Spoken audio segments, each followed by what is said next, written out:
Hello and welcome to this video. In this video we're going to be talking about a little topic called taxes. Taxes is one of those subjects that no one really wants to care about, no one really likes at all, but having a better understanding of them can actually be the difference between you overpaying tax and underpaying tax.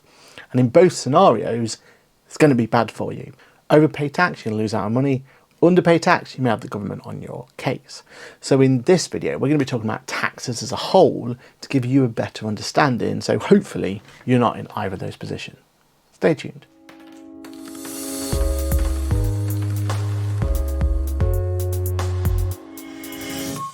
Hello, my name is Aaron Patrick. I'm a chartered accountant, certified UK trainer with fancy new logo, that QuickBooks Chap on the internet, and also head of account here at Boffix. Now in today's video, we're talking about taxes, and we're going to jump straight into it and start talking about the difference between indirect and direct tax. Now indirect tax is probably the one that you know the least about, but actually get affected with on a much more regular basis. Every time you go and purchase something, every time that you go and look at consume some sort of service, then there is a very good chance that you are being subject to indirect taxes. Now in the UK, indirect tax, the main form of it is called VAT, value added tax. And the idea is really simple. If you go out there and consume some sort of item or service, then that means that you are willing to spend money. Therefore, in HMRC's point of view, you're happy to contribute to the economy, and there is a tax associated with that. Now the most common percentage of this is 20% VAT, and that's what you'll see on majority of products and services out there, but there are reduced rates based on items that the government deem as essential. Now VAT isn't the only type of indirect tax out there. There are other taxes on things like fuel, tobacco, alcohol, and other aspects like that. Effectively, indirect tax is something we have no control over whatsoever, but it's something to be aware of because it is a form of taxation that you may not know that you're being subjected to. Let's move our attention though to direct tax, which is the main part of this video. Now when we talk about direct tax, there's two elements to that we really need to consider. There's your personal taxation, and if you own a business, there's your business taxation. Let's cover personal taxation first. Personal taxation accounts to literally every single person in the UK, but the collection of the tax is going to be different depending on how you actually get remunerated for any work that you do. The best example of this is if you look at someone who's employed in a business versus someone who's what we call self-employed, so works for themselves. So as an example, you may have someone who works for a big organisation and has a day-to-day 9-to-5 job. When they get taxed, they're getting taxed what we call at source. So that means that when they get paid through their payslip, not only do they get their salary, but all the taxes are taken into account there. On there, you're going to have income tax, national insurance, and maybe even some other deductions like pension. But those taxes, income tax and national insurance, are those direct taxes we're talking about. Now if we flip over to the other example, someone who is working for themselves and doesn't get a payslip each and every month, and they could be a cafe owner, a bricklayer, an accountant. Doesn't matter what their profession is, the way they're taxed is all going to be very similar based on actually how they actually incorporate their business. See, if you think about it, those people who are working for themselves, when you go to a cafe and go to pay for your drink, you don't say to the cafe person that I'm going to pay this amount for the drink and then this amount towards your taxes.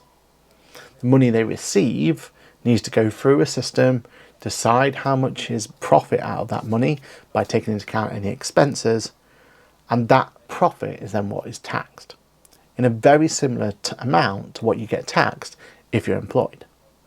Income tax plus national insurance. Now in both those circumstances, you're going to be subject to the tax years. And to understand taxes, you need to understand tax years. Currently in the UK, our tax years run from the 6th of April all the way to the 5th of April. And every time we move from one tax year to another, it becomes really important as a taxpayer that we understand what those consequences mean. First of all, the door shuts, and that year is then calculated how much you earn within there. You have a ticking time bomb almost from the day that that tax year shuts, which is 5th of April, all the way to the 31st of January. And at that 31st of January, that's when your tax return will be due. Now, if you only have employed income, then HMRC have no requirement for you to do that tax return. They already know all the information. They actually get that on a monthly basis from your employer. But then if you've moved over to self-employed and suddenly HMRC doesn't know how much you've earned, that's where the tax return becomes really important. Now, on that tax return, it's going to be any employed income you've had, any self-employed income, any rental, so maybe you have a property and you rent that out, any dividends, maybe you've invested in stocks and shares and you're getting remunerated for that, any interest, and all other manner of personal income that you've received in a tax year. The tax return itself is designed to put all of that together and determine how much tax you need to pay on it. And when you've determined how much tax, if you do have a tax return to complete, then that tax return is not only due by the 31st of January, but also the payment as well. Now, as we're talking about business income, there is another type of tax that might be applicable to you. In the scenarios we talked about so far, we're talking about self-employment. Therefore, all you have to do is declare it on a personal tax return. But if you go to Companies House and create an actual limited company, and you're trading as Joe Bloggs Limited, at that point you don't pay income tax on that profits, but you pay business tax on that profits. And what we call that business tax is corporation tax. Now, corporation tax, the dates are equally as important as they are for self-assessment. But in corporation tax world, those dates are a bit more flexible. You see, your corporation tax deadlines and the amounts you need to pay by is all going to be determined by your company's year end. It's really simple to find this. Jump over to Companies House, type in your company number or your company name, and that's going to give you that date.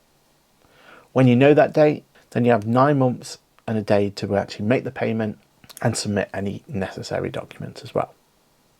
Now, we've done a whole video on how to submit it, what to submit and everything else, but in this video, all you need to know is that that corporation tax is due 9 months after year end. Now, for all types of taxes we talked about, there are different rates and there are different amounts that you can earn before you have to be able to actually pay any taxes. But it is really important to note the different types before you understand what those rates are. Understanding the types and the deadlines will mean that you can better understand which one's going to be right for you and your business. Now, we've done videos on the different types, and we've also done videos on how to make sure you're recording the information correctly so that you know what profit you have, so you can determine what that's going to be better for you.